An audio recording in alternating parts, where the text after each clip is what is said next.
திருக்குறள் அதிகாரம் 18 வெக்காமை. குறள் 172. படுபயன் வெல்கிப் பழிப்படுவ செய்யார். நடுவன்மை நாணுப்பவர்.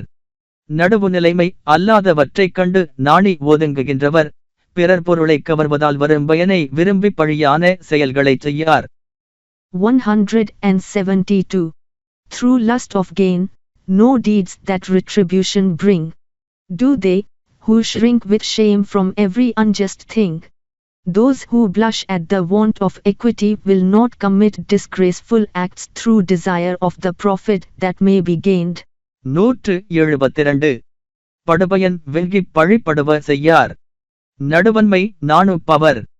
நடுவு நிலைமை அல்லாதவற்றைக் கண்டு நாணி ஒதுங்குகின்றவர் பிறர் பொருளைக் கவர்வதால் வரும் பயனை விரும்பிப் பழியான செயல்களைச் செய்யார்.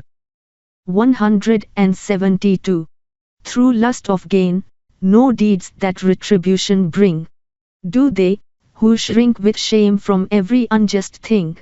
Those who blush at the want of equity will not commit disgraceful acts through desire of the profit that may be gained.